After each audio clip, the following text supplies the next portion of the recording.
আপনারা কি সুখবরটা পেয়েছেন? যদি না পেয়ে থাকেন তাহলে বলবো একটা বড় জিনিস কিন্তু আপনারা মিস করে ফেলেছেন। শুধুমাত্র দেবের ফ্যানরা নয়, যারা বাংলা কমার্শিয়াল সিনেমার জন্য অপেক্ষা করেছিলেন, যারা দেবকে মাসি অবতারে দেখার জন্য ওয়েট করছিলেন, তারা কিন্তু এই খবরটা শুনলে আমার মনে হয় এক্সাইটেড হয়ে উঠবেন। সেটা হলো দেবের খাদান সিনেমায় দেবের কিন্তু ডবল রোল থাকতে চলেছে। হ্যাঁ, আমি এর আগেও একটা ভিডিও করে বলেছিলাম যে বাবা ছেলে আমরা ডবল রোলে কিন্তু দেবকে দেখতে পারবো এবং সবথেকে বড় বিষয় কি জানেন?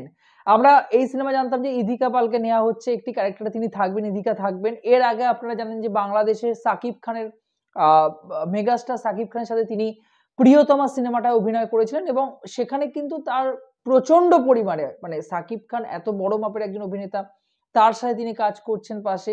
সেখানে কিন্তু তিনি প্রচন্ড পরিমাণে তারিফ পেয়েছিলেন। তো সেখান থেকে বেরিয়ে এসে তিনিও বাংলা থেকেই উঠেছেন।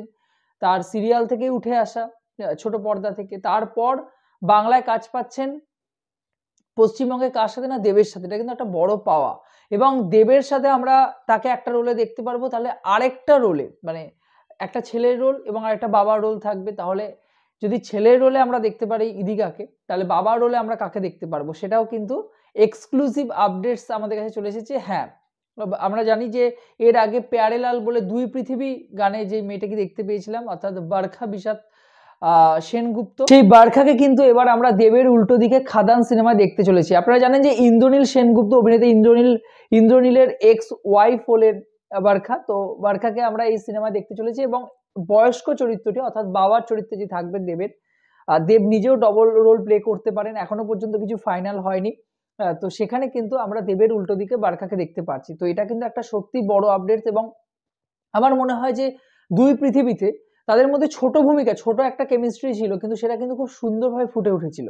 এই সিনেমায় যদি দুটোকেই জায়গা, দুটোকে যদি স্পেস দেওয়া হয়, এক ইধিকার সাথে যে সম্পর্কটা তৈরি হচ্ছে দেবের ছেলের এবং অন্যদিকে বাবার সাথে যে সম্পর্কটা তৈরি হচ্ছে বারখার, দুটোকে যদি স্পেস দেওয়া হয়, সময় দেওয়া হয়, তাহলে কিন্তু সিনেমাটা জমে যাবে। আর এই কথাটা বলবেন না বারবার করে কমেন্ট বক্সে এসে যে নকল করা হচ্ছে, জওয়ানের পর নকল করা হচ্ছে। দেখুন বাবা ছেলের অভিনয় বলিউডে বহুবার হয়েছে, বহুবার হয়েছে।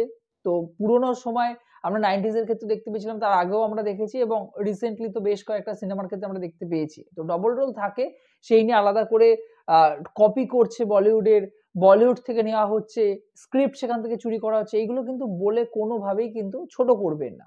আমাদের কথা হলো গল্পটা কোন জিনিসের উপর ভিত্তি করে তৈরি হয়েছে। গল্পটা কিন্তু কয়লা খনির মানুষের সেখানকার সমাজ ব্যবস্থা, সেখানকার রাজনীতি, সেখানকার মানুষের জীবনযাত্রা সেই আ বিষয়ের উপর ভিত্তি করেই কিন্তু তৈরি করা হচ্ছে। তো আমরা বুঝতে পারছি গল্পের মধ্যে একটা ইউনিক ব্যাপার রয়েছে। এখনো পর্যন্ত কোন রকম কোন টিজার কিছুই আসেনি। শুধুমাত্র এই আপডেটস গুলো উঠে এসেছে। তো সেটাই কিন্তু আমরা আমাদের কাছে এক্সপেকটেশন প্রচন্ড পরিমাণে রয়েছে সিনেমাটা নিয়ে। দেখা যাক সিনেমাটার শুটিং শুরু হবে। এখন টেক্কা শুটিং চলছে। তারপর কিন্তু খাদানের শুটিং শুরু হবে। যাই হোক না কেন এরপর যদি কোন আপডেটস আসে আপনাদের সঙ্গে শেয়ার করব।